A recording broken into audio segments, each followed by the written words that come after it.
Good evening, and welcome back to Bedtime and Historian. What happens when a great capital city, proud of its empire and industry, suddenly finds itself defeated not by war or rebellion, but by the smell rising from its own river? So, before you get comfortable, take a moment to like the video and subscribe, but only if you genuinely enjoy what I do here. And as always, I'd love to know where you're listening from tonight. Post your location and local time in the comments below. Now, dim the lights, maybe turn on a fan for that soft background hum, and let's ease into tonight's journey together. In the summer of 1858, London was the largest city in the world. It was the heart of an expanding empire, a centre of finance, science, trade and government. Steam trains moved through new stations of iron and glass. Warehouses crowded the riverbanks. Parliament stood in Gothic confidence beside the Thames, newly rebuilt after fire, symbol of continuity and strength. Yet that same river, flowing quietly beneath the bridges, carried something else. For centuries, London had treated the Thames as both lifeline and refuse pit. It provided drinking water, transport and trade routes. It also accepted waste household slops, industrial discharge, slaughterhouse remains, and the contents of thousands upon thousands of cesspools. In ordinary years, the river moved swiftly enough to disguise the problem. The tide washed debris downstream, and winter rains diluted what the city poured into it. But 1858 was not ordinary. The summer arrived with unusual heat. Weeks passed without meaningful rain. The river level fell, the current slowed, and what had long been hidden in motion began to settle, thicken, and ferment. The odour did not announce itself all at once. It crept, first along the wharves and docks, then through narrow streets that led toward the water. Finally it rose, heavy and sour, into offices, courts and government chambers. People described it as oppressive, nauseating, impossible to ignore. Windows were shut. Curtains soaked in chloride of lime were hung in desperate attempts to mask the air. Handkerchiefs were pressed to faces during short walks across bridges. The event would come to be known simply as the Great Stink. To understand why it became so severe, one must look beyond that single hot season. London's population had grown at a pace never before seen in European history. At the start of the 19th century, fewer than 1 million people lived in the city. By mid-century, more than 2.5 million crowded into its expanding neighbourhoods. Entire districts had been built quickly to house labourers drawn by factories, docks and workshops. The physical structure of the city had not been designed for such numbers. Much of London still relied on drainage systems that dated back to medieval times. Small brick sewers, intended only for rainwater, ran beneath streets. Household waste was meant to be stored in cesspits, brick-lined holes beneath homes periodically emptied by workers known as night soil men. For a time this arrangement functioned, though not gracefully. But as flush toilets became fashionable among the middle and upper classes, the balance shifted. Water closets, celebrated as a mark of modern comfort, sent far more liquid waste into the drains than they were ever meant to carry. What had once been thick and contained in pits now flowed directly into sewers, and those sewers in turn emptied straight into the Thames. Industry added its share. Tanners, brewers, chemical manufacturers and slaughterhouses discharged byproducts into nearby channels. Animal carcasses, scraps and offal often ended up in the water. The river's natural capacity to cleanse itself was overwhelmed by volume alone. During cooler months the problem was unpleasant but manageable. In heat, however, organic matter decomposes quickly. Gases form, smell intensifies. With the Thames running low in 1858, vast stretches of mudbank were exposed along its edges. These banks were saturated with waste that had accumulated over decades. Under the sun, they baked. Members of Parliament, whose chambers stood directly beside the river, found themselves in an especially uncomfortable position. Curtains were soaked in disinfectant. Lime was spread along embankments. Some even suggested suspending sessions until the air improved. Yet the business of empire could not simply be postponed. Newspapers seized upon the situation with a mixture of alarm and irony. Caricatures depicted the river as a monstrous presence attacking the city. Editorials warned of moral decay made visible in physical form. The odour was not merely inconvenient, many believed it deadly. At the time, the dominant medical theory held that diseases such as cholera were spread by miasma, poisonous vapours arising from decaying matter. The smell itself was considered the danger. If the air was foul, illness would follow. Londoners had already endured devastating cholera outbreaks in 1832, 1848-49, and 1853-54. Thousands had died. Fear lingered in memory. Thus, when the great stink settled over the capital, it was interpreted not just as an assault on comfort, but as a potential harbinger of epidemic. The river seemed to exhale threat. It is important to see this moment not as sudden collapse, but as the visible crest of long neglect. For decades, reformers had warned that the city's sanitation was inadequate. Reports had been written, committees formed, modest improvements attempted, but large-scale change required money, coordination, and political will, none of which gathered easily in a complex metropolis governed by overlapping authorities. The heat of 1858 did what reports and statistics had failed to do. It made the problem impossible to ignore.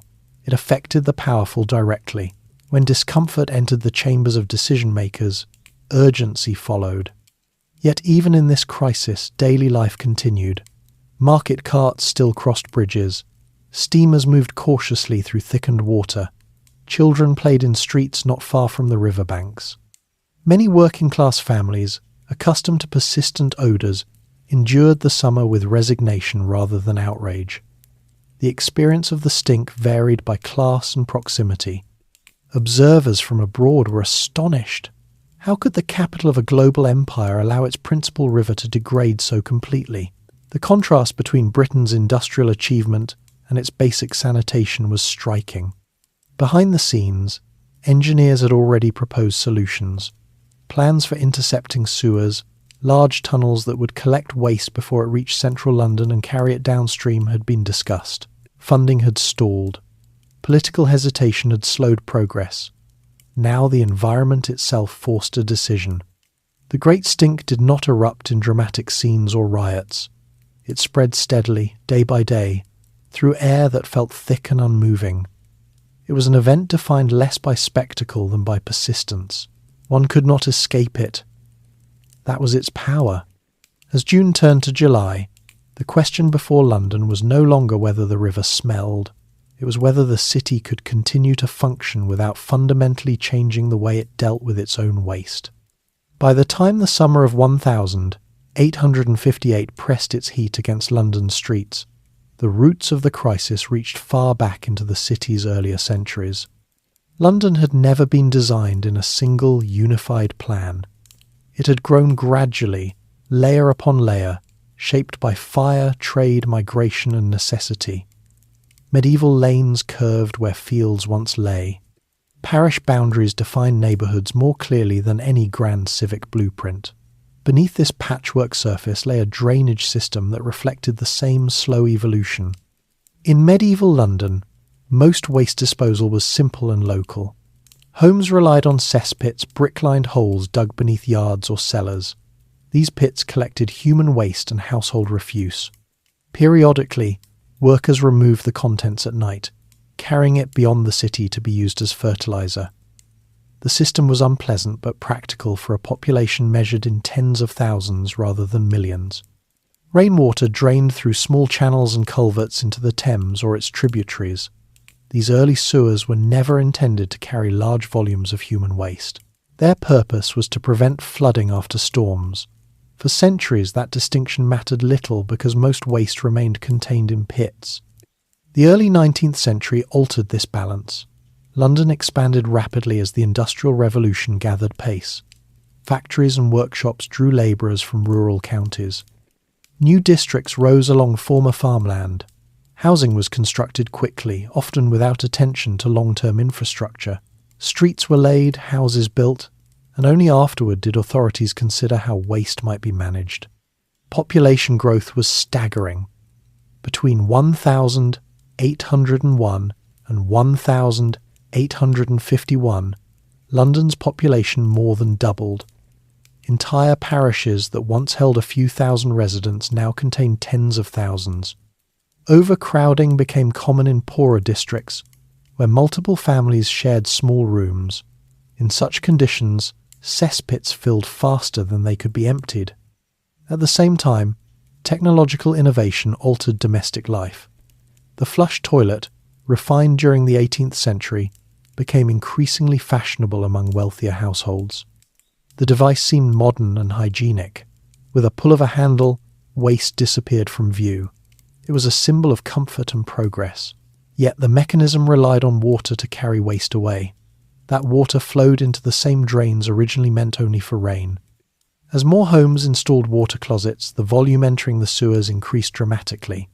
Cesspits, once central to waste management, were sometimes connected directly to drains to reduce the need for manual emptying.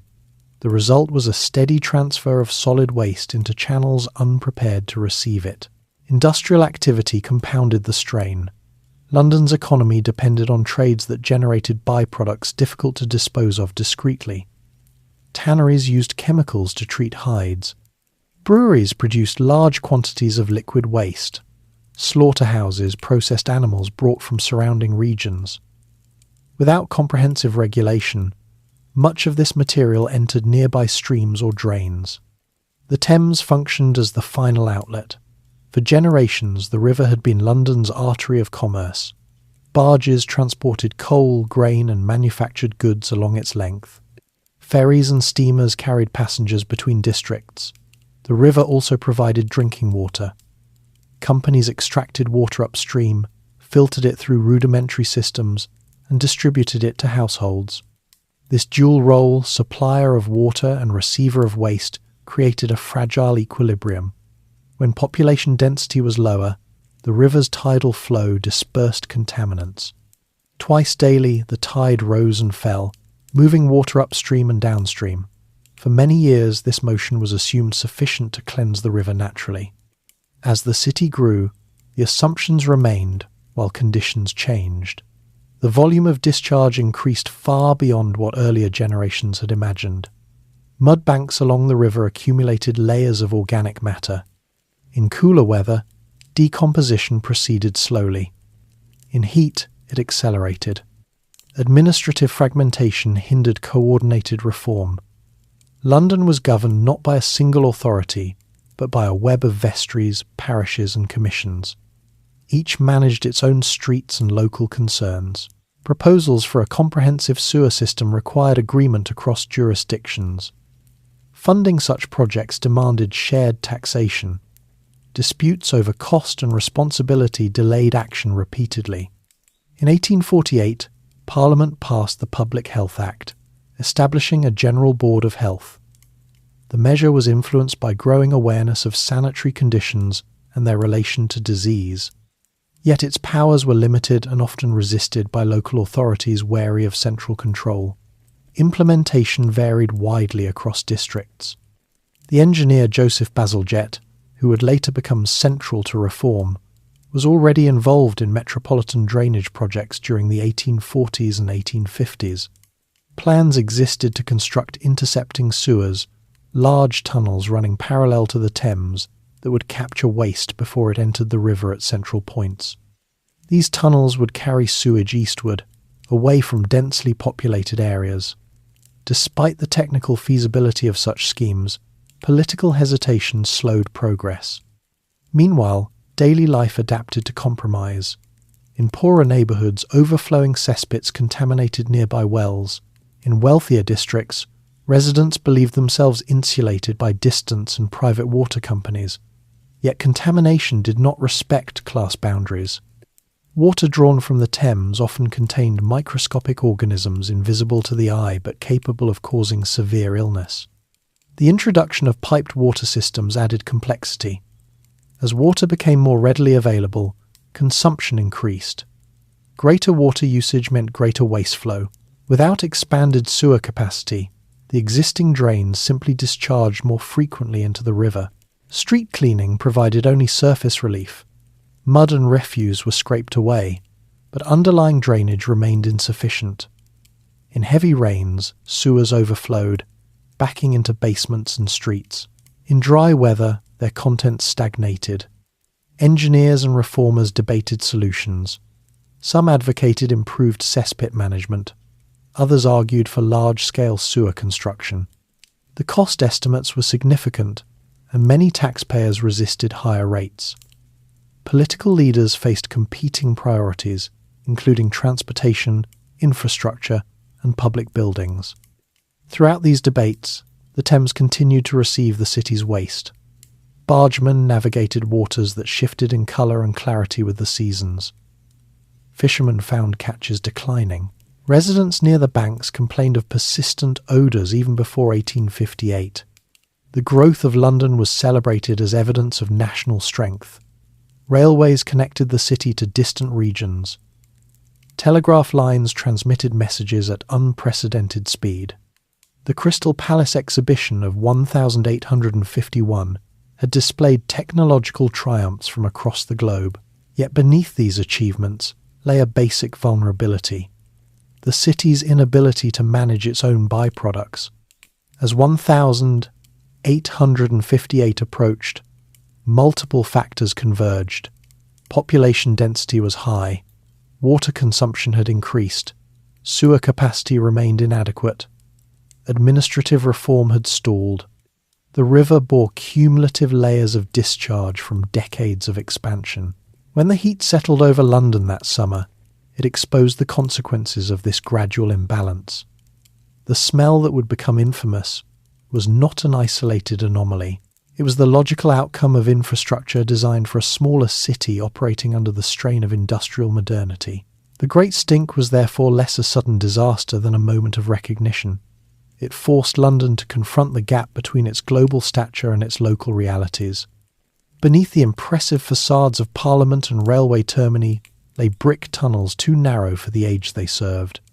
In understanding this background, one sees that the crisis of 1858 was shaped by ambition as much as neglect. The city had expanded faster than its systems. Comfort had been introduced without sufficient foresight. Innovation in one sphere had not been matched by adaptation in another. The consequences of London's inadequate drainage were not confined to the broad sweep of the Thames. They began much closer to home, beneath kitchen floors, behind courtyard walls, and under narrow alleyways where sunlight rarely lingered. To understand the Great Stink fully, one must descend into the ordinary spaces where waste accumulated long before it reached the river. In most houses built before mid-century reform, a cesspit lay beneath the structure or just beyond it. These pits were lined with brick and intended to hold human waste, ash, scraps of food and other refuse. When properly maintained, they were emptied at intervals by professional collectors who worked after dark. Their carts moved through the city at night to avoid public discomfort, carrying loads to fields beyond the urban edge. As the population increased, cesspits filled more quickly. Many property owners delayed emptying them to avoid the cost. In poorer districts, where landlords subdivided buildings into cramped lodgings, multiple families shared facilities meant for one household. The result was overflow. Liquids seeped into surrounding soil. Foul water found its way into nearby wells used for drinking. The soil beneath London, composed in many areas of porous gravel, allowed contamination to travel unseen. A well might appear clear at the surface while drawing from water that had passed through layers of polluted ground. Residents often judged safety by taste and appearance. Clear water was assumed wholesome. By the 1840s and 1850s, reformers such as Edwin Chadwick had documented these conditions in detailed reports. Investigations described damp cellars, standing water, and walls stained by leakage. Yet even with such documentation, large-scale intervention required coordination across hundreds of parishes. Many local authorities resisted outside oversight, preferring incremental adjustments to sweeping change. Meanwhile, new housing developments spread across the outskirts. Builders sometimes connected new homes directly to street drains rather than constructing individual cesspits. This practice shifted the burden onto sewers that had not been widened or reinforced. The intention was convenience. The consequence was overload. Street gutters served as visible conduits for waste in crowded neighbourhoods. During rainstorms, refuse washed along channels toward larger drains. In dry periods, debris collected and hardened. The smell was often persistent but localised. Residents grew accustomed to it as part of urban life. Markets added to the daily accumulation. Smithfield Market, one of the city's primary meat markets, handled thousands of animals each week. Blood and offal required disposal. Though regulations existed, enforcement varied. Some waste entered drains directly. Similar patterns occurred in smaller markets across the city. Domestic animals contributed as well. Horses powered much of London's transportation. Omnibuses, delivery carts, and private carriages filled the streets. Manure accumulated in large quantities, and while much of it was collected for agricultural use, delays in removal left residue in roadways. Rain carried portions into drains. The introduction of piped water intensified the situation. As households consumed more water for washing and flushing, the volume entering drains increased steadily. Small brick sewers, often no wider than a man's shoulders, were not designed to handle such flow. Sediment built up along their bases. During warm weather, decomposition began even within these tunnels. In wealthier districts, residents sometimes believed themselves shielded from the worst conditions. Larger homes and private gardens offered space for better maintenance. Yet even there, connections to public drains meant eventual discharge into the Thames. The separation between classes was one of degree, not principle. The labour of maintaining this hidden system fell to sewer workers who navigated confined spaces with minimal protective equipment. They cleared blockages by hand, removing accumulations of debris that impeded flow. Conditions were hazardous, though the long-term health risks were not fully understood. Their efforts were reactive rather than preventative. Occasionally, catastrophic failures exposed the fragility of the network. Drains collapsed, streets subsided, basements flooded with foul water after heavy rains. Such incidents prompted temporary repairs but rarely comprehensive redesign. Medical authorities debated the significance of these surroundings. The dominant miasma theory held that foul smells caused disease. Reformers therefore emphasized ventilation and removal of odours. Yet attention to smell did not always address the underlying movement of contaminated water. Efforts focused on clearing visible filth rather than restructuring entire systems. Cholera outbreaks earlier in the century had drawn attention to sanitation. Mortality rates were highest in densely populated, impoverished districts where drainage was poorest. Though some investigators suspected water contamination, consensus remained elusive. Without a unified understanding of disease transmission, policy responses lacked focus. As the 1850s progressed, the cumulative effect of these conditions became more difficult to ignore. Reports to Parliament described increasing pollution in the Thames. Fish populations declined. River traffic encountered floating debris. Complaints from residents along the banks multiplied. Still, daily routines persisted. Children attended school. Factory whistles marked shifts. Families drew water from taps supplied by companies upstream, often unaware of contamination moving invisibly through distribution systems. The normal rhythm of urban life masked the slow deterioration beneath. When the hot summer of 1858 arrived, the localized smells of streets and cellars merged with a broader atmospheric presence. Odour rising from the Thames mingled with that from drains and cesspits. The distinction between river and neighbourhood blurred. What had been separate inconveniences combined into a pervasive condition. In this convergence, the inadequacy of London's drainage was laid bare. It was no longer possible to attribute discomfort to a single alley or market. The problem was systemic. Waste moved through interconnected channels that converged at the river's edge. Observers began to recognize that piecemeal repairs could not suffice. Clearing one drain did little if the larger system remained overloaded. Emptying cesspits offered temporary relief if discharge continued elsewhere unchecked. The city's growth had outpaced its infrastructure not only in size, but in complexity. The Great Stink would ultimately prompt engineers to design solutions on a metropolitan scale.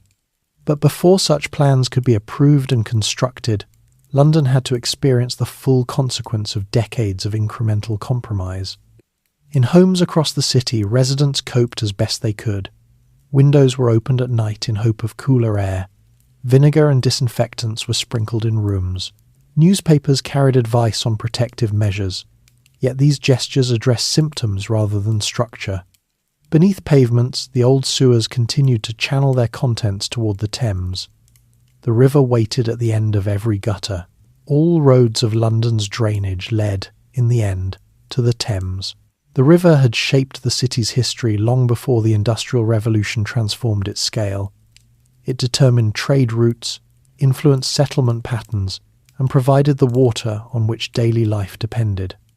By the mid-19th century, however, it also functioned as the final receptacle for nearly everything the metropolis wished to discard. The Thames is tidal through London. Twice each day, seawater from the North Sea pushes upstream before retreating again. For generations, this rhythm was assumed to provide a natural cleansing mechanism. Waste discharged into the river would, it was believed, be swept away by the outgoing tide and carried toward the estuary. In practice, the movement was more complex. The incoming tide often forced contaminated water back upstream, redistributing material rather than removing it. Instead of flowing steadily away from the city, sewage could circulate within its central stretches. What left one outfall might return hours later near another. By the 1840s and 1850s, dozens of sewer outlets emptied directly into the Thames between Westminster and the eastern districts. At low tide, dark channels trickled across exposed mudbanks before merging with the main current. During high tide, some outfalls lay submerged, releasing their contents invisibly into the water used for navigation and, indirectly, for drinking. Water companies drew supply from different points along the river. Some intakes lay upstream of major sewer outlets, others downstream. Filtration systems existed but were limited in effectiveness. Sand filters removed visible impurities but could not eliminate microscopic organisms. Consumers rarely knew from which section of the river their water originated. The river's banks reflected its dual identity. On one side stood imposing buildings of state and commerce. On the other, warehouses, wharves, and factories lined the edge. Barges moved coal, timber, and grain. Passenger steamers carried clerks and labourers between districts. The Thames remained essential to the city's economy even as its quality declined. As industrial discharge increased, the colour and consistency of the water changed noticeably. Observers described it as opaque and dark in central reaches. Floating debris collected along embankments. Dead fish appeared more frequently, signalling reduced oxygen levels within the water. Despite these signs, the river retained symbolic importance. It appeared in paintings and engravings as a scene of commerce and activity. Bridges such as Westminster and Blackfriars framed views celebrated in guidebooks. Yet beneath these images lay accumulating layers of organic matter settling into sediment along the riverbed. The hot summer of 1858 intensified processes already underway. With rainfall scarce, the volume of fresh water entering the Thames decreased. Reduced flow meant reduced dilution. Sewage concentrations rose. Exposed mudbanks baked under direct sunlight, releasing gases from decaying material embedded within them. Reports from the period describe a thick, brown scum drifting along the surface. The smell was characterized as penetrating and persistent.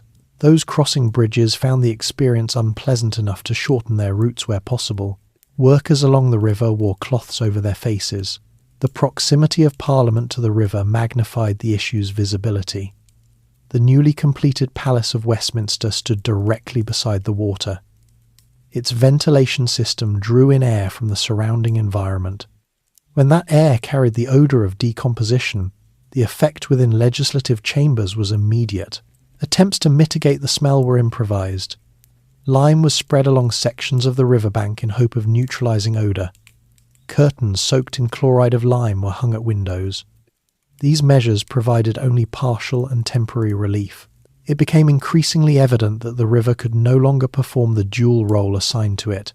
Serving simultaneously as water source and waste outlet was unsustainable under modern conditions.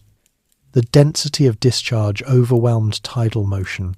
Engineers had proposed intercepting sewers precisely to address this issue. Rather than allowing numerous small drains to empty directly into central stretches, large tunnels would collect sewage and transport it eastward beyond densely populated areas. There, it would be released into the river where tidal dispersal might be more effective. Such proposals required extensive excavation and significant financial commitment. The estimated costs were considerable, and earlier attempts to secure funding had faltered amid political disagreement. Some questioned whether the problem justified expenditure on that scale. Others doubted whether engineering solutions could truly eliminate the smell. By mid-1858, skepticism waned. The condition of the river was no longer abstract. It was tangible and immediate. Even those previously indifferent could not avoid exposure. The Great Stink thus transformed the Thames from a background feature of urban life into the central subject of national discussion. Newspapers devoted columns to its state. Illustrations depicted allegorical representations of the river's condition. Public meetings debated responsibility. Yet, amid public attention, the river continued its daily cycle. Tides rose and fell. Boats navigated cautiously through thickened waters. Life along the banks adapted as best it could. The recognition that the Thames had become London's open sewer marked a turning point in civic consciousness. It forced reconsideration of assumptions about natural self-cleansing. It highlighted the limits of incremental repair. Most importantly, it made visible the interconnectedness of urban systems. What entered a household drain ultimately affected the entire metropolis. The river's transformation in 1858 was therefore not merely environmental, it was political and cultural. It challenged the image of London as the epitome of progress. It revealed that industrial achievement required parallel investment in unseen infrastructure. As summer advanced, the question shifted from whether the river was polluted to how swiftly the city could act. The Thames had long sustained London. Now it demanded attention in return. Before the heat of 1,858 forced politicians to act, disease had already tested London's resilience. The cholera epidemics of earlier decades left patterns that, in hindsight, pointed toward deeper truths about the city's sanitation. At the time, however, those patterns were interpreted through the lens of miasma and urban decay rather than precise microbial understanding. Cholera first appeared in Britain in 1831, part of a pandemic that had travelled westward from India through Europe. By 1832, London was firmly in its grip. The symptoms were swift and alarming: severe diarrhoea, dehydration, and collapse. Entire families could be struck within days. The disease seemed to move unpredictably, though it favoured densely populated districts where drainage was poorest. Public fear was immediate. Streets were disinfected. Bonfires were lit in hopes of purifying the air. Some neighbourhoods erected temporary barriers, believing the illness might be kept out. Yet such measures did little to halt its spread. A second major outbreak in 1848-49 proved even more devastating. Tens of thousands died across Britain, and London recorded some of the highest numbers. Mortality clustered in areas with inadequate water supply and poor sewage removal. Still, the prevailing interpretation emphasised foul air and overcrowding rather than specific water sources. The epidemic of 1853-54 again struck London with severity. It was during this period that a physician named John Snow conducted investigations that would later gain recognition. Snow questioned the assumption that cholera spread primarily through air. By mapping cases in specific neighbourhoods, he identified a concentration around a particular water pump on Broad Street in Soho. Snow persuaded local authorities to remove the pump handle, limiting access to the suspected contaminated source. Cases declined soon after. While some contemporaries remained sceptical of his conclusions, his work suggested that water, rather than smell, might carry the disease. These earlier outbreaks shaped the atmosphere in which the Great Stink unfolded.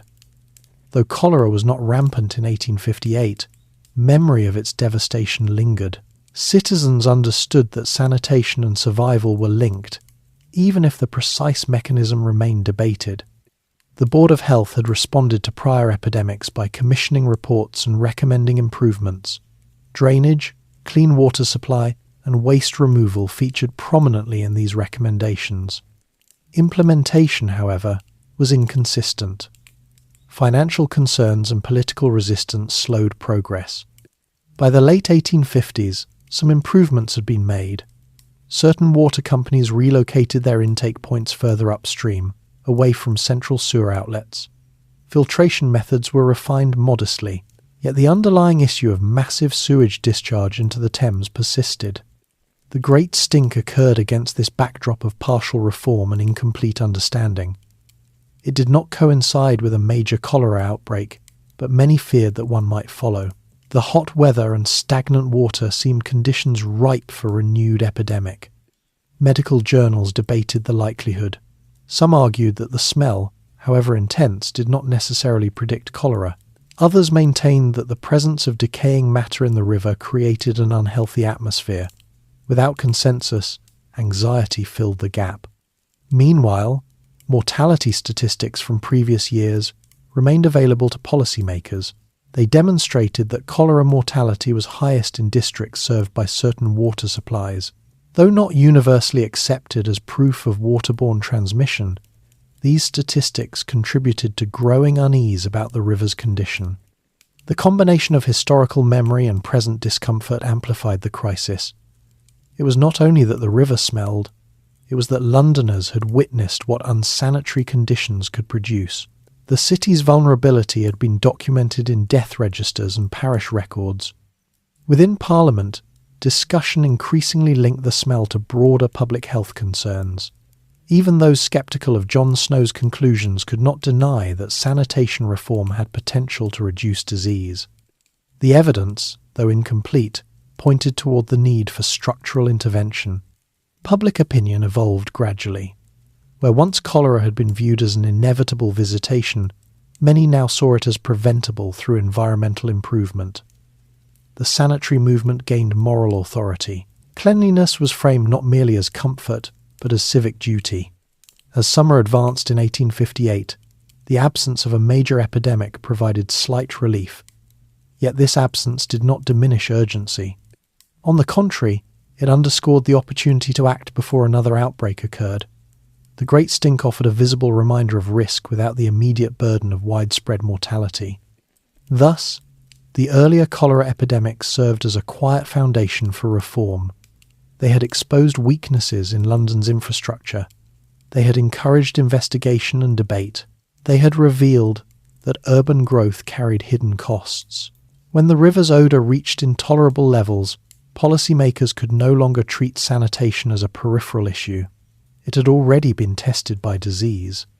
The smell of 1,858 transformed that test into a political imperative. The crisis did not produce panic in the streets. It produced recognition in the halls of power. The memory of cholera gave weight to arguments for comprehensive drainage reform. It suggested that failure to act might have consequences measured not only in discomfort but in lives. In this way, the Great Stink connected past epidemics to future engineering. It bridged medical history and urban design. The lessons of 1832, 1849, and 1854 hovered in the background, shaping decisions that would soon reshape the city itself. Among the physicians who questioned established explanations for cholera, John Snow occupied a distinctive position. He was not a political agitator or a public orator. He worked methodically, gathering evidence from neighbourhoods where outbreaks occurred and comparing patterns that others overlooked. Snow had trained as a doctor and anaesthetist, gaining professional respect for his careful approach. During the cholera outbreak of 1848-49, he began to doubt that miasma alone could account for the disease's behaviour. He observed that cases clustered around specific water sources rather than spreading evenly through areas of foul air. In 1854, when cholera returned to London, Snow applied a systematic method. In the Soho district, he mapped addresses of victims and identified a concentration around the Broad Street pump. The pump drew water from a well contaminated, as later investigation suggested, by a nearby cesspit. Snow presented his findings to local officials and recommended removal of the pump handle. The action was modest but symbolic. After the handle was removed, cases declined. Critics argued that the epidemic was already waning. Supporters saw in Snow's work a compelling demonstration that water carried the disease. Snow published his research, proposing that cholera was transmitted through ingestion of contaminated water.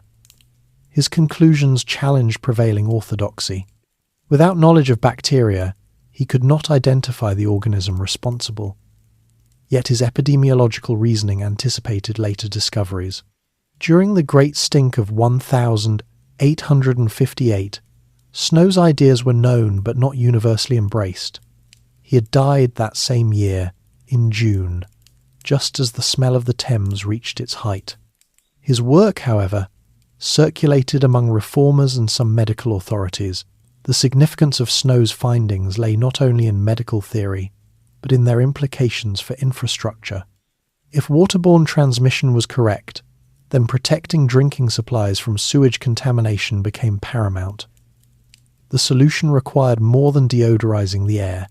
It required separating waste from water sources. Engineers and public health officials began to consider drainage in light of these arguments. The concept of intercepting sewers gained additional support. By diverting sewage away from central river sections and away from water intake points, risk could be reduced even if complete scientific agreement remained absent. Snow's influence extended beyond his immediate conclusions. He demonstrated that careful mapping and statistical analysis could reveal patterns hidden within urban complexity. This approach aligned with broader Victorian faith in data and measurement. In Parliament, discussions increasingly referenced the need to protect water supply as well as improve air quality. Though many legislators continued to speak in terms of miasma, the practical measures under consideration, large-scale sewer construction, addressed water contamination directly. The Great Stink thus unfolded at a moment when medical understanding was shifting. The smell reinforced miasmatic fears, but evidence from previous outbreaks pointed toward water as a critical factor. Policymakers did not wait for complete theoretical resolution. They recognized that both air and water were compromised by existing drainage. Snow's earlier investigations provided intellectual support for decisive engineering. His work suggested that preventing sewage from mingling with drinking water would reduce disease incidence. Even those unconvinced of his specific mechanism could appreciate the logic of separating waste streams from supply lines. As debates progressed, attention turned increasingly toward comprehensive metropolitan solutions. Piecemeal repairs could not ensure the integrity of water sources. Only a coordinated system spanning the entire city would suffice. Snow's legacy during this period was subtle but consequential. He had shown that urban health could be studied systematically. He had connected local conditions to broader patterns. His conclusions encouraged reformers to think beyond surface measures. In the atmosphere of 1858, where smell dominated perception, Snow's quieter argument about water gained renewed relevance. The Thames served both as symbol of decay and as practical source of drinking supply. Protecting it required structural change.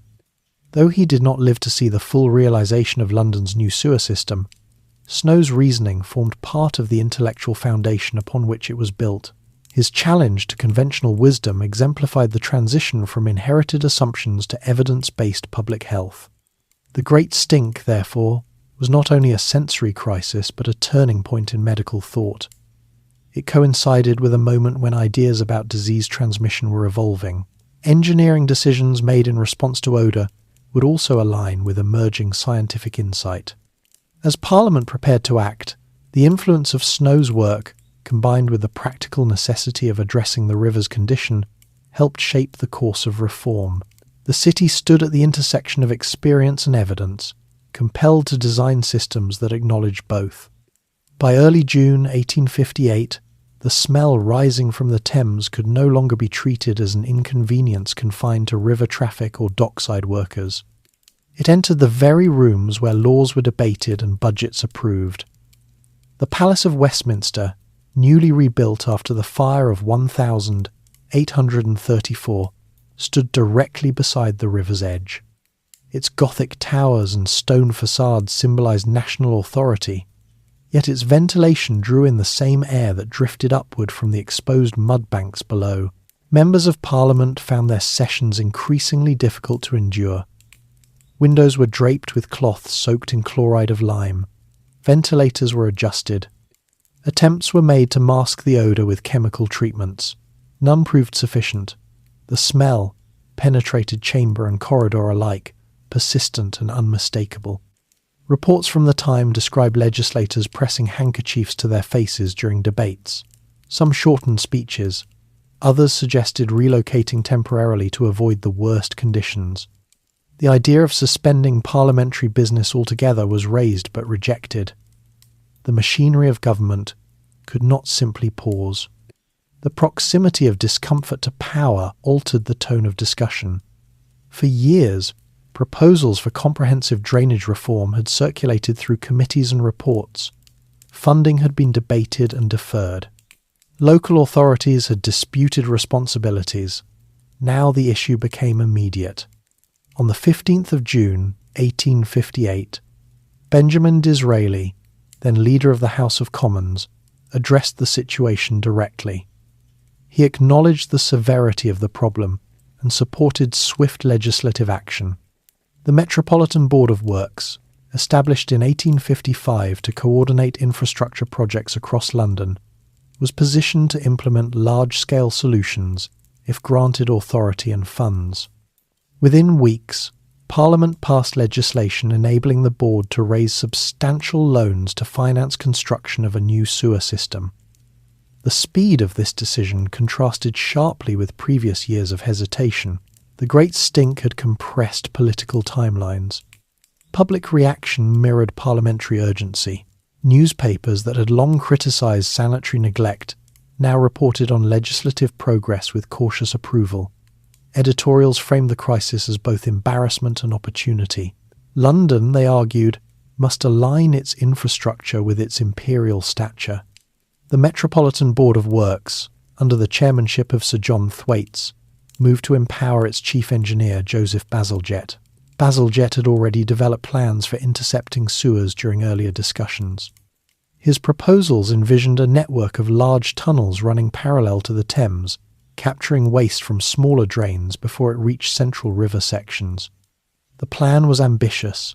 It required extensive excavation beneath crowded streets. It demanded coordination with railway lines, bridges, and existing utilities. It also entailed reshaping portions of the riverbank to create embankments that would house sewer lines and improve navigation. Financial considerations remained significant. The projected cost ran into millions of pounds, a substantial sum for the period. Yet the alternative, continued exposure to pollution and potential epidemic, appeared less acceptable. The political calculus shifted toward investment. Debate in Parliament reflected both practical concerns and broader reflections on urban responsibility. Some members emphasised the necessity of protecting public health. Others pointed to economic benefits of improved river conditions. A few warned of engineering challenges. Overall, consensus emerged that decisive action could no longer be postponed. Outside Westminster, daily life continued under strained conditions. Businesses near the river reported disruptions. Visitors expressed surprise at the capital's state. The smell became a topic of conversation across social classes. The crisis also highlighted the limitations of fragmented governance.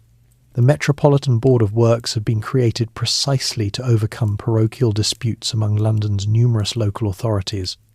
The Great Stink validated the need for metropolitan coordination. No single parish could solve a problem that spanned the entire river. As legislative authority solidified, engineers prepared detailed surveys. Measurements of gradients, soil composition, and river flow informed revised designs. Bazalgette refined calculations to ensure that new sewers would possess sufficient capacity not only for current needs but for anticipated future growth.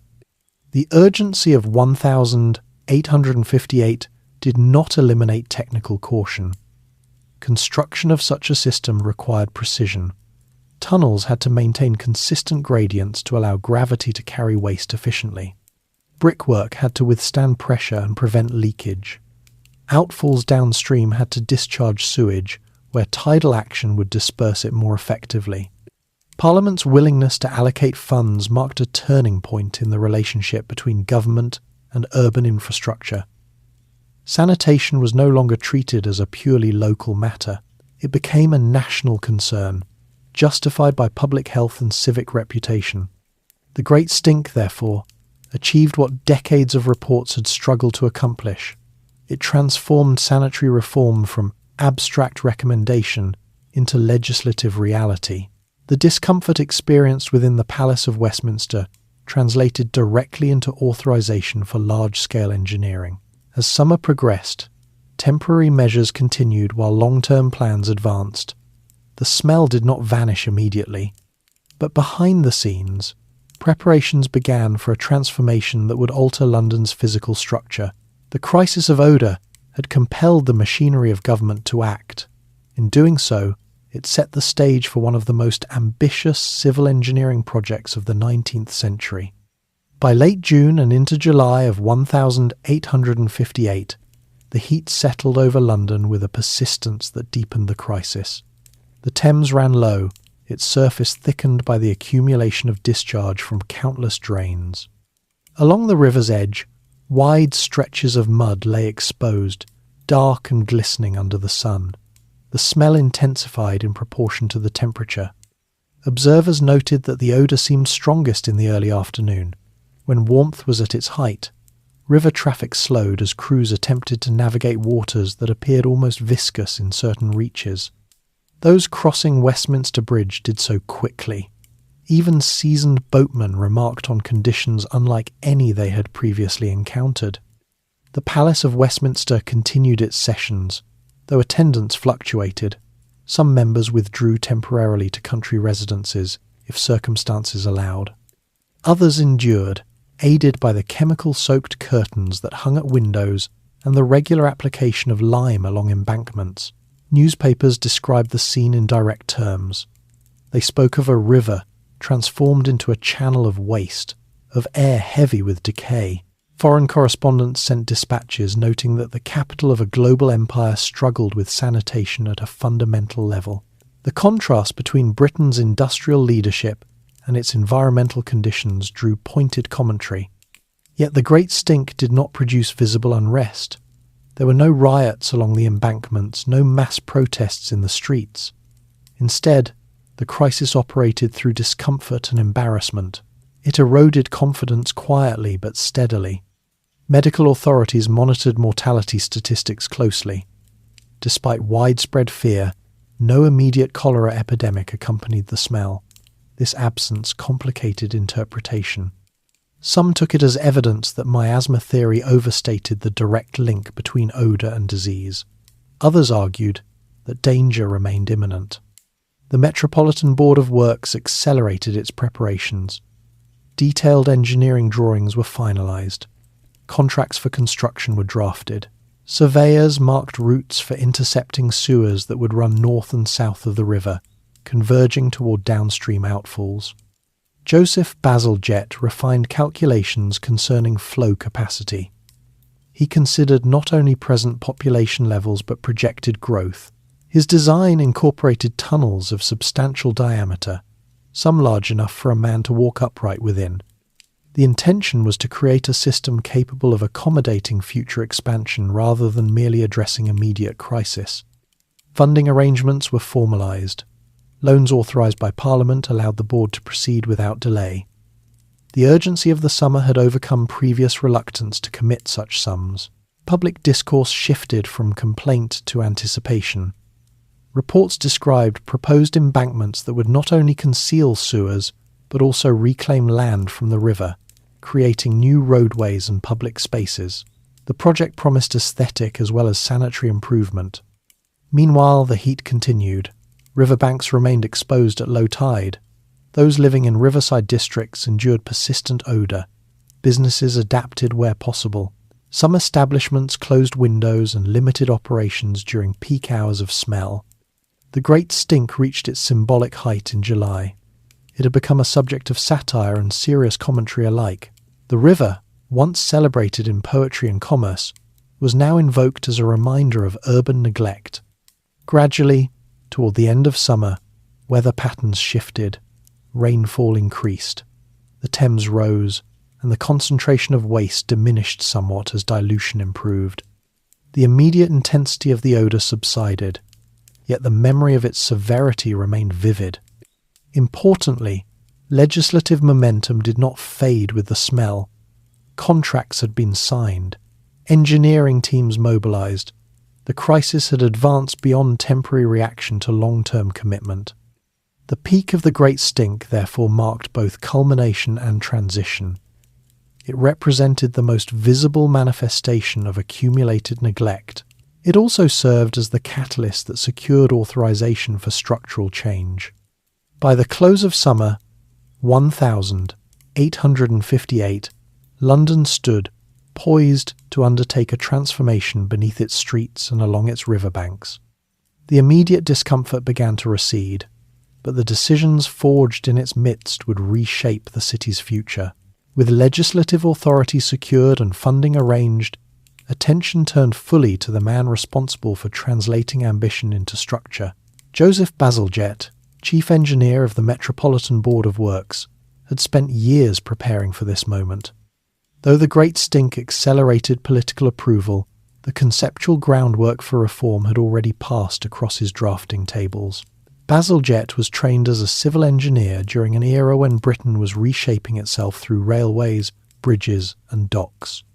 He belonged to a generation that regarded infrastructure not as ornament but as foundation.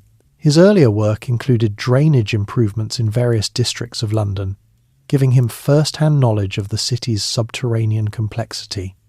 The problem he faced was not simply one of constructing larger pipes.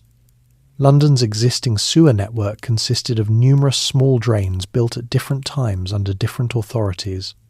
Many followed irregular paths dictated by medieval street layouts. Connecting them into a coherent system required both precision and adaptation. Bazalgette's solution centred on intercepting sewers. Instead of allowing waste to enter the Thames through multiple central outfalls, his design proposed 3 main sewers on the north side of the river and 2 on the south. These large tunnels would run parallel to the Thames, capturing discharge from smaller drains before it reached central stretches. Gravity would play a critical role.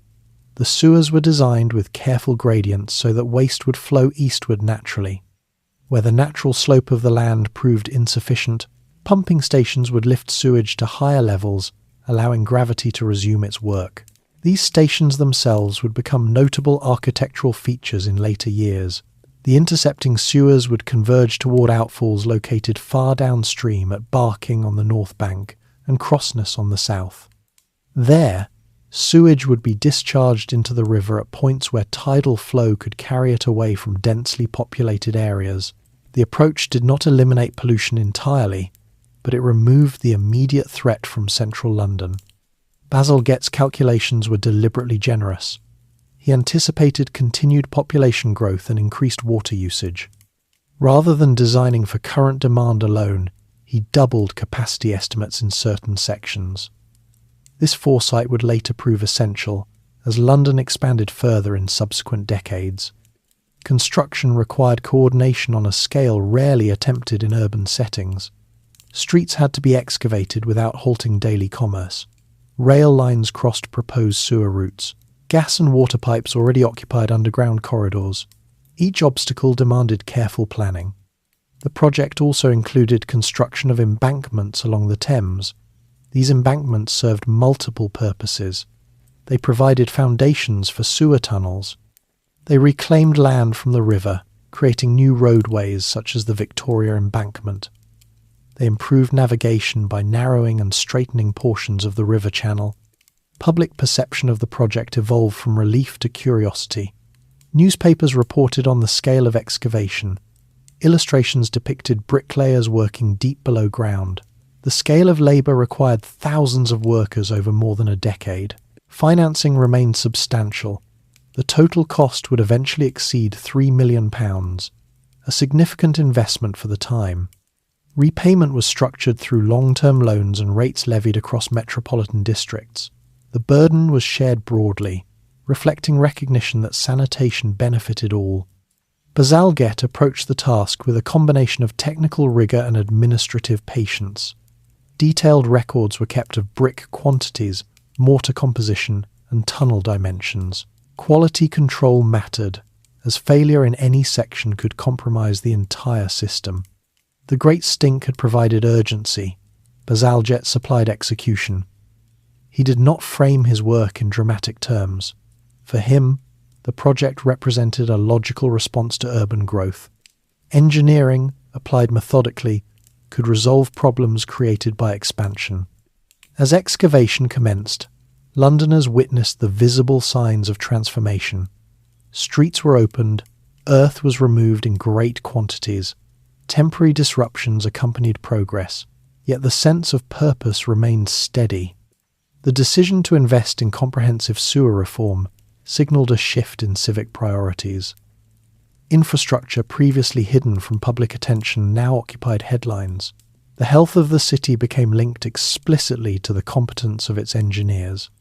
Bazalgette's role during this phase was central but not solitary. He worked with surveyors, architects, labour supervisors and political overseers. The Metropolitan Board of Works provided administrative structure. Parliament monitored expenditures. Contractors executed designs under supervision. The Great Stink had revealed vulnerability. Bazalgette's network aimed to convert that vulnerability into resilience. Beneath London's streets, brick by brick, a new system began to take shape, one intended not only to suppress odour, but to safeguard public health for generations. As excavation advanced, the transformation of the Thames itself became visible. The construction of embankments along its banks marked one of the most striking aspects of Bazalgette's plan. These structures were not merely decorative improvements. They formed the spine that supported major sections of the new sewer network while reshaping the city's relationship with the river. Before the project began, large portions of the Thames in central London were bordered by irregular, muddy shorelines. At low tide, expanses of exposed mud stretched outward, marked by debris carried downstream over decades. Narrow wharves and wooden stairs descended to the water at uneven intervals. The boundary between river and city was porous and often unstable. The embankments replaced this uneven edge with solid stone walls. Behind these walls ran vast brick tunnels carrying sewage eastward. Above them, new roadways were constructed, creating improved routes for traffic along the river's length. The Victoria Embankment on the north side and the Albert and Chelsea embankments further west became prominent examples. This integration of sewer construction with urban redesign demonstrated the Victorian approach to public works. Infrastructure could serve multiple purposes simultaneously. By reclaiming land from the river, the city gained valuable space while concealing the engineering system beneath. The scale of earth moved during construction was considerable. Thousands of cubic yards were excavated and repositioned. Workers operated in teams, digging trenches deep enough to accommodate tunnels of significant diameter. Bricklayers followed closely behind, assembling arched ceilings that distributed pressure evenly across the structure. Each section required careful waterproofing. The Thames, tidal and unpredictable, pressed against new walls during high water. Engineers reinforced foundations to withstand these forces. Mistakes in calculation could result in collapse or flooding. The embankments also allowed for the installation of additional utilities. Gas mains and water pipes were incorporated into the new corridors. Later, underground railway lines would benefit from the stabilized riverbanks created during this period. Public response to the embankments was generally favorable. The new roads offered smoother passage for carriages and pedestrians. Trees were planted along certain stretches, introducing ordered greenery to spaces once characterized by mud and refuse. The aesthetic improvement reinforced support for the underlying sewer project. Meanwhile, below ground, intercepting sewers expanded steadily.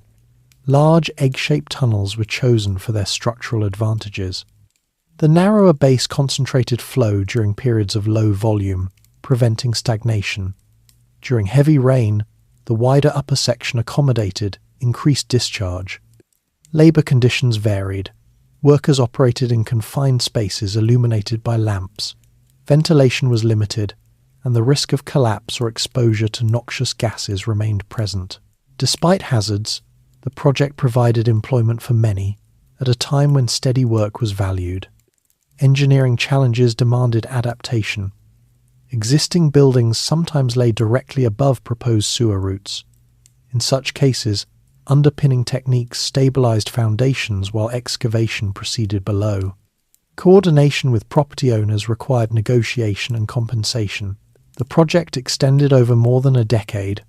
While the Great Stink had catalyzed approval in 1858, full completion would not occur until the 1870s. Progress was incremental but consistent. Sections of sewer became operational as they were finished, gradually reducing direct discharge into central river stretches. As embankments neared completion in key areas, the physical character of London shifted.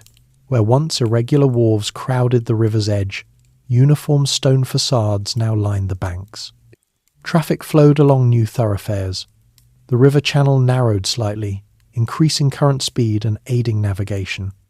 The Metropolitan Board of Works maintained oversight, publishing reports detailing expenditures and milestones. Transparency in accounting helped sustain public confidence. The project's scale required sustained political support across multiple administrations.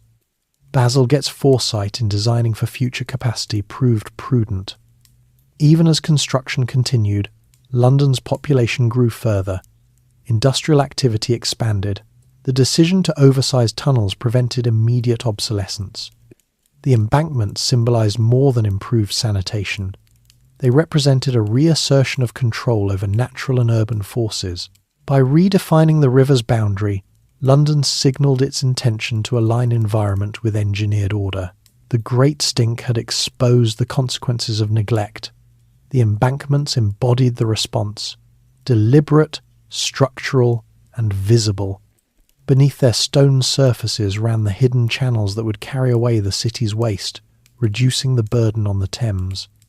By the late 1860s, substantial portions of the system were operational. Though outfalls still released sewage downstream without treatment, the immediate contamination of central London decreased markedly. The river's appearance began to improve, and the odour that had once dominated the summer air receded into memory. The project's magnitude demonstrated that sanitation required investment commensurate with urban growth. London had chosen to build infrastructure equal to its scale. The embankment stood as testament to that choice, integrating engineering with civic ambition. Beneath the visible progress of embankments and roadways lay a quieter story of labour. The construction of London's new sewer system required thousands of men working below ground, often in conditions that demanded endurance more than recognition. Their efforts formed the practical foundation of Bazalgette's design. Excavation began with the opening of trenches along carefully surveyed routes. In some districts, entire streets were temporarily disrupted. Wooden planks lined excavation walls to prevent collapse. Earth was hauled upward by pulley systems or removed in carts. Progress moved steadily, measured in yards rather than miles. Bricklayers followed the diggers, constructing the curved walls of tunnels with precision. The egg-shaped profile chosen for many sewers required skill. Each brick had to be set carefully to maintain structural integrity. Mortar composition was monitored closely to ensure durability against moisture and chemical exposure. Working underground exposed labourers to confined air and damp conditions. Lamps provided limited illumination. Ventilation shafts were installed at intervals, but the environment remained heavy. Gas buildup posed risk, and safety measures evolved gradually as experience accumulated. Despite hazards, the project offered regular employment during a period when economic fluctuations could leave workers without income. Skilled tradesmen earned wages for bricklaying and masonry. Unskilled labourers carried earth and materials. Supervisors coordinated teams to maintain alignment and gradient accuracy. The size of certain tunnels allowed workers to stand upright within them. Once completed, in narrower sections, movement required stooping. Surveyors regularly checked gradients using levelling instruments to ensure that gravity would carry sewage effectively toward downstream outfalls. Construction extended across multiple districts simultaneously. Coordination between teams was essential to align connecting sections. Delays in one area could affect progress elsewhere. The Metropolitan Board of Works maintained oversight through site inspections and reports. Pumping stations formed critical components of the system. In low-lying areas where gravity alone could not maintain flow, massive steam-powered engines were installed. These engines lifted sewage to higher intercepting sewers, from which it continued eastward. The stations at Crossness and Abbey Mills became notable examples, combining functional engineering with elaborate architectural design typical of the era. The use of steam power reflected the industrial character of Victorian Britain. Coal-fired boilers generated energy to operate pumps capable of moving vast volumes of waste. Maintenance crews monitored these engines continuously to prevent breakdown. As segments of sewer came into operation, smaller drains were connected to interceptors. This process required careful timing to avoid overflow. Gradually, direct discharge into central sections of the Thames diminished. The labour force also included inspectors who tested completed tunnels for leakage. Brickwork was examined for cracks. Water infiltration was monitored. Longevity depended on quality at every stage. Construction inevitably intersected with daily life. Shops along excavation routes adapted to temporary barriers. Residents navigated around work zones. Complaints arose occasionally about noise or disruption, but broad public support for the project mitigated resistance. The scale of brick usage was immense. Millions of bricks were laid over the course of the project. Suppliers provided materials in quantities rarely seen outside railway construction. The consistency of design across miles of tunnel reflected standardized planning. In addition to intercepting sewers, improvements were made to local drainage connections. Older, inadequate pipes were replaced or expanded to feed into the new network. The system functioned as an integrated whole. Weakness in one section could compromise performance elsewhere. By the early 1870s, the principal elements of Bazalgette's design were complete. The intercepting sewers extended across London, channeling waste eastward. Pumping stations operated reliably. Embankments lined significant portions of the Thames. The human effort required to achieve this transformation was substantial but often overlooked. Labourers who dug and laid brick left few personal records. Their contribution remained embedded in the infrastructure itself. The tunnels they constructed would continue to function long after their names were forgotten. The Great Stink had forced recognition of a problem. The labour beneath London's streets provided its solution. Engineering plans alone could not alter the city. Execution required coordinated human effort sustained over years. As the network became fully operational, the immediate sensory assault of 1858 faded into history. The Thames in central London grew clearer. The odour that had once halted parliamentary comfort diminished significantly. What remained was a city structurally changed. Beneath its pavements ran a system designed not only for present conditions, but for anticipated growth. The work of those labourers ensured that London's expansion could proceed without repeating the crisis that had spurred reform. As construction advanced through the 1860s, the Great Stink began to shift in public memory from immediate discomfort to instructive example. The crisis had forced legislative action, but its deeper consequence lay in altering how Victorians understood cleanliness, responsibility, and the role of the state in daily life. Earlier in the century, sanitation had often been regarded as a private or parish concern. Household waste was managed locally. Cesspits were emptied at the owner's expense. Street cleaning varied by district. The idea that central government should coordinate metropolitan infrastructure encountered resistance grounded in tradition and cost. The events of 1858 weakened that resistance. When the river's condition affected Parliament itself, sanitation could no longer be dismissed as peripheral. It entered the language of national policy. Public health reform gained permanence rather than temporary enthusiasm. The sanitary movement, which had advocated drainage improvement and clean water supply since the 1840s, now found its principles embedded in brick and stone. The intercepting sewers represented not only engineering achievement but philosophical shift. Urban health became a shared civic obligation. This change intersected with broader Victorian values. Cleanliness had long carried moral connotations. Reformers argued that orderly environments encouraged disciplined behaviour. Overcrowded, unsanitary neighbourhoods were viewed not only as unhealthy, but as socially destabilising.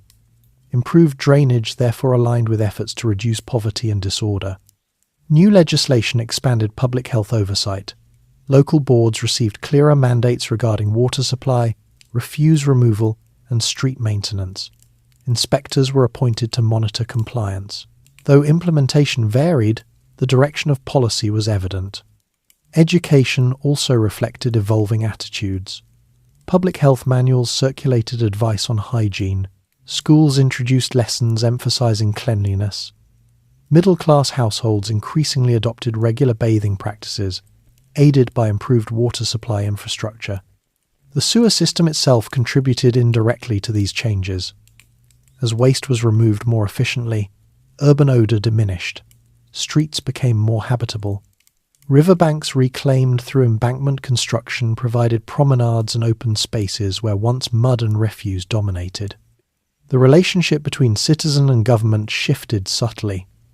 Taxpayers funded infrastructure from which all benefited.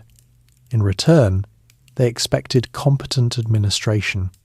The Metropolitan Board of Works became a model for metropolitan coordination, though not without criticism in later years. The Great Stink also influenced how cities elsewhere approached sanitation. Observers from continental Europe and North America studied London's reforms. Urban planners recognised that industrial growth required parallel investment in waste management. London's experience served as both caution and guide. Medical understanding continued to evolve during this period. The acceptance of germ theory in subsequent decades provided scientific validation for sanitation efforts already underway. The separation of sewage from drinking water proved critical in reducing cholera and other waterborne diseases. Within London, mortality statistics gradually reflected improvement. While not solely attributable to sewer construction, reductions in cholera incidents reinforced confidence in sanitary reform.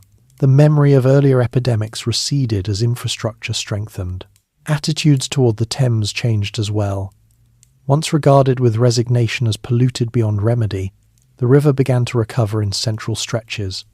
Fish populations showed signs of gradual return. The water, though far from pristine by modern standards, improved visibly compared to conditions in 1858. Public spaces along the embankments hosted promenades and gatherings.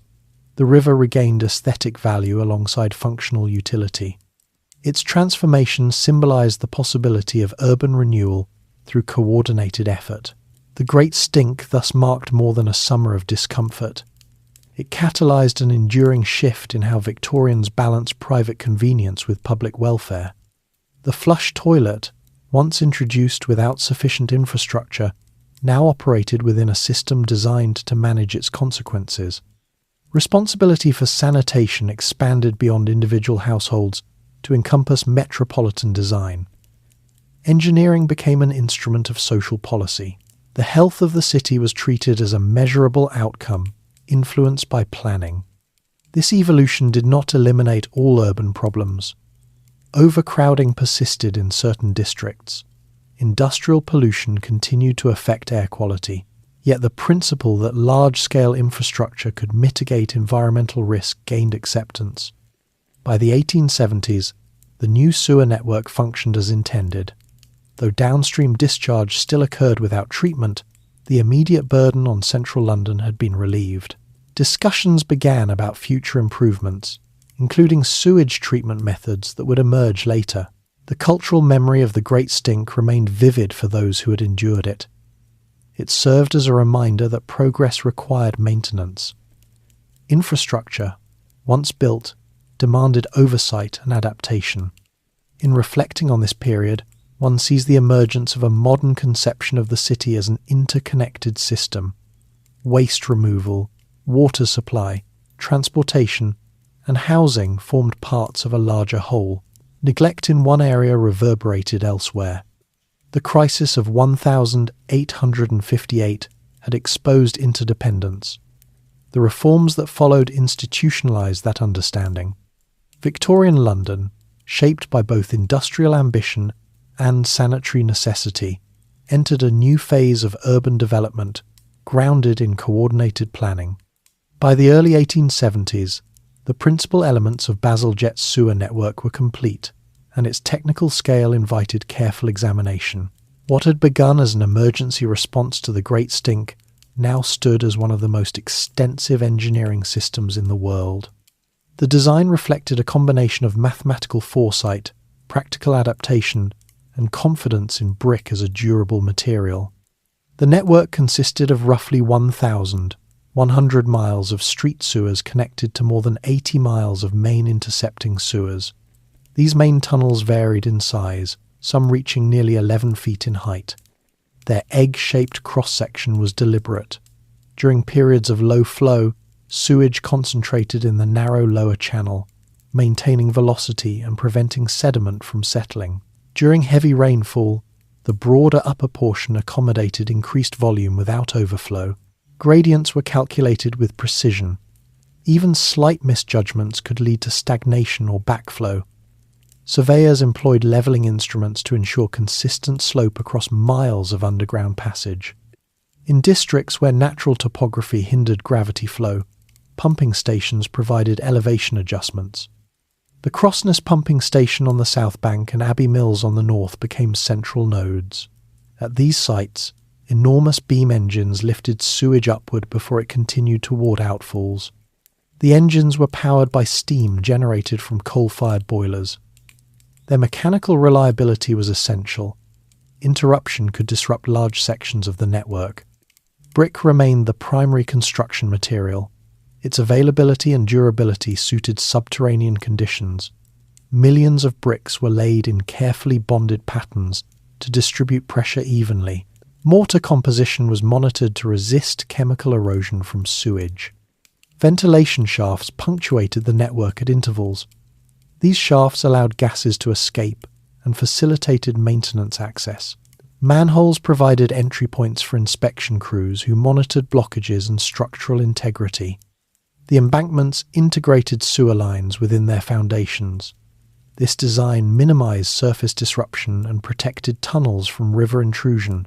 By reclaiming land along the Thames, engineers created stable corridors that also supported roadways and public promenades. Financially, the project represented a long-term investment. Loans authorized in 1858 were structured over decades. Ratepayers contributed to repayment through metropolitan taxation. The scale of expenditure underscored the recognition that sanitation infrastructure required sustained funding. The system did not eliminate all pollution. Sewage discharged downstream at Barking and Crossness still entered the Thames untreated. However, by relocating discharge points away from central London, immediate contamination of drinking water intakes was reduced significantly. Maintenance protocols were established to preserve function. Regular inspections identified sediment buildup. Workers cleared blockages before they escalated. The durability of Bazalgette's design depended on continuous oversight rather than one-time construction alone. Technically, the network demonstrated anticipation of urban growth. Bazalgette's decision to overestimate capacity allowed the system to accommodate population increases well into the 20th century. Later expansions and modifications built upon his framework rather than replacing it entirely. The project influenced engineering, education and practice beyond London. Civil engineers studied its methods as examples of metropolitan-scale planning. The integration of drainage with embankment construction illustrated efficiency in combining multiple objectives within a single scheme. From a technical standpoint, the Great Stink catalyzed innovation not in theory but in application. The principles of gravity flow and intercepting design were understood earlier. What changed in 1858 was the political will to implement them at full scale. By mid-decade, sections of the network operated seamlessly beneath the city. Residents above ground experienced improved air quality and fewer instances of sewer overflow. The Thames in central London no longer bore the concentrated discharge that had defined the crisis. The engineering achievement was not widely visible once construction ended. Tunnels disappeared beneath pavement. Pumping stations operated out of public sight. Yet their presence shaped daily life in subtle ways. Mortality rates from waterborne diseases declined in subsequent decades.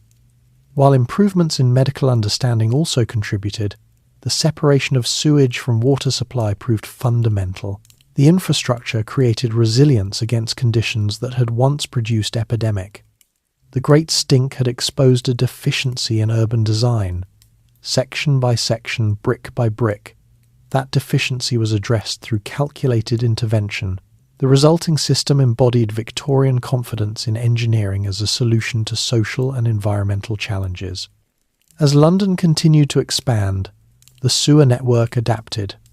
Additional connections were made.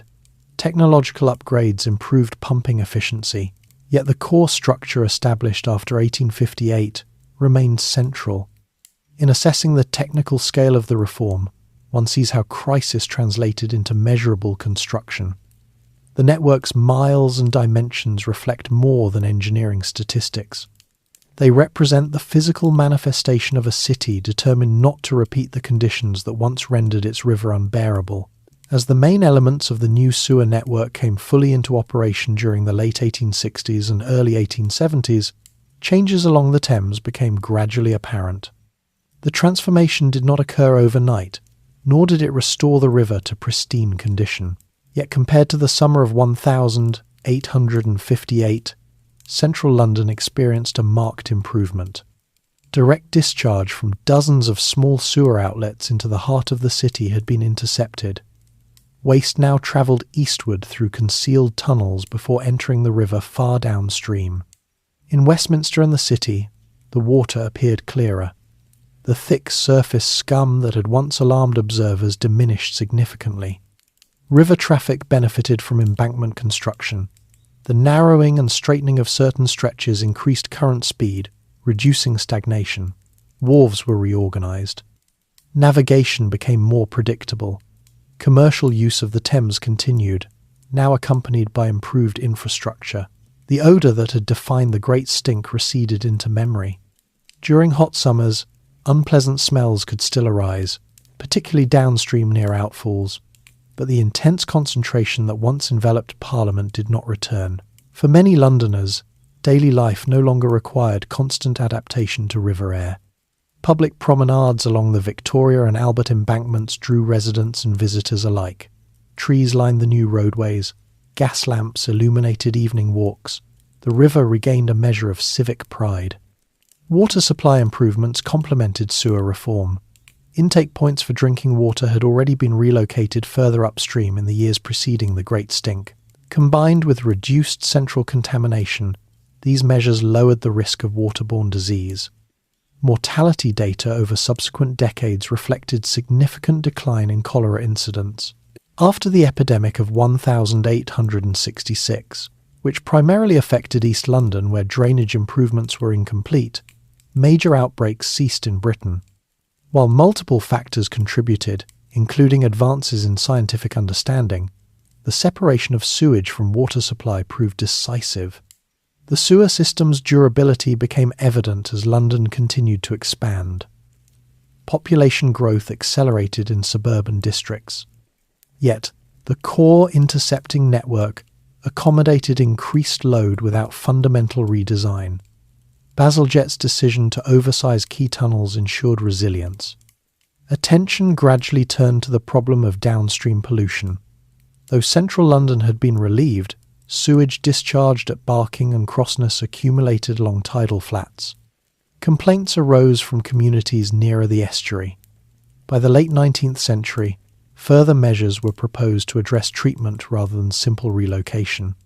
The story of the Thames did not end with the Great Stink. Industrial waste and untreated discharge continued to affect water quality for decades. Full biological treatment of sewage would emerge later, particularly in the 20th century. Nevertheless, the reforms initiated after 1858 represented a critical foundation. The river's revival was partial but meaningful. Fish species began to reappear in central stretches. Though not abundant, their presence signalled ecological improvement compared to the most polluted years.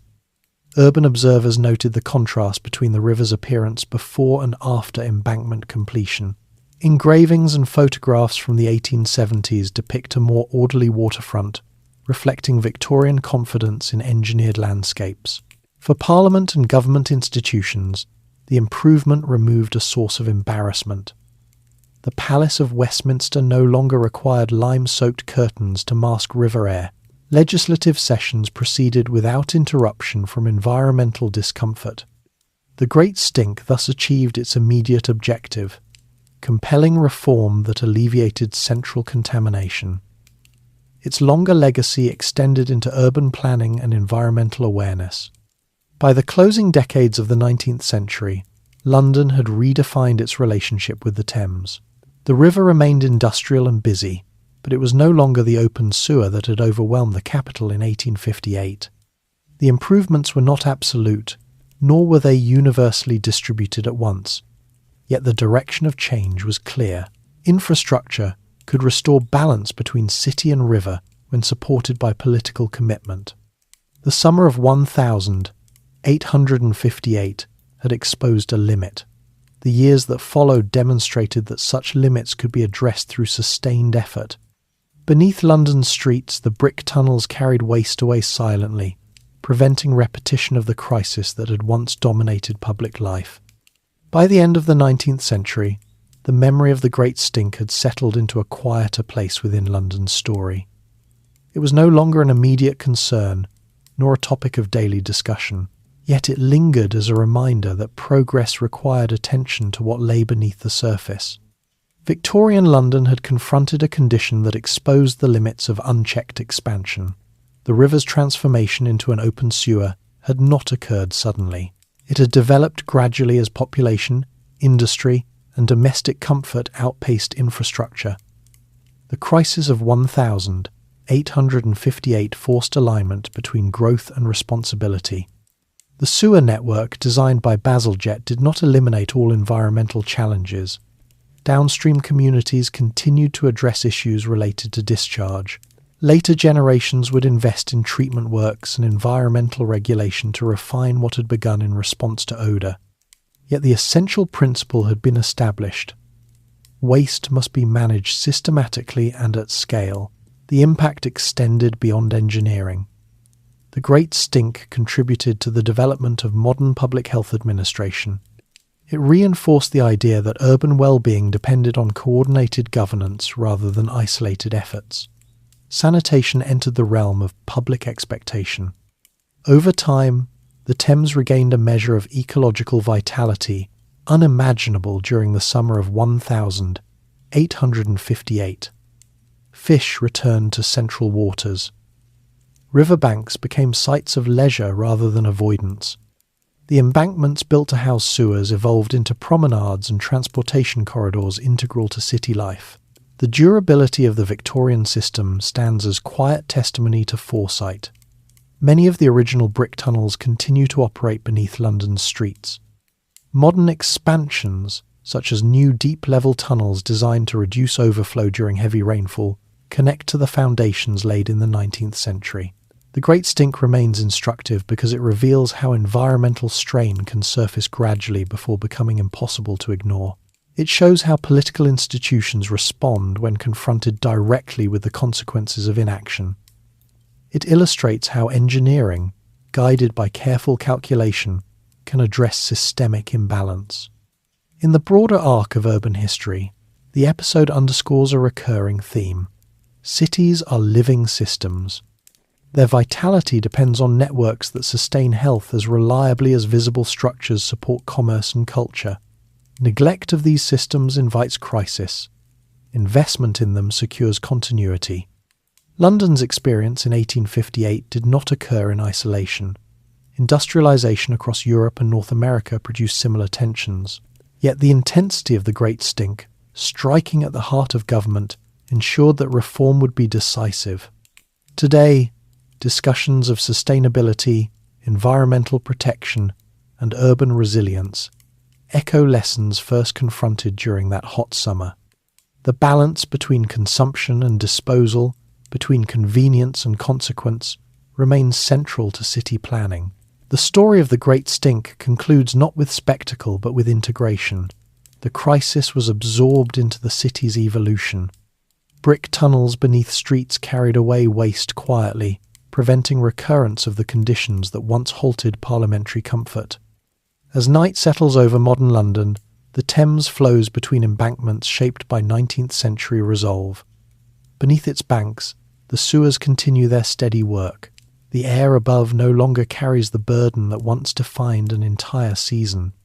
The memory of that summer serves as assurance that even entrenched problems can yield to deliberate action.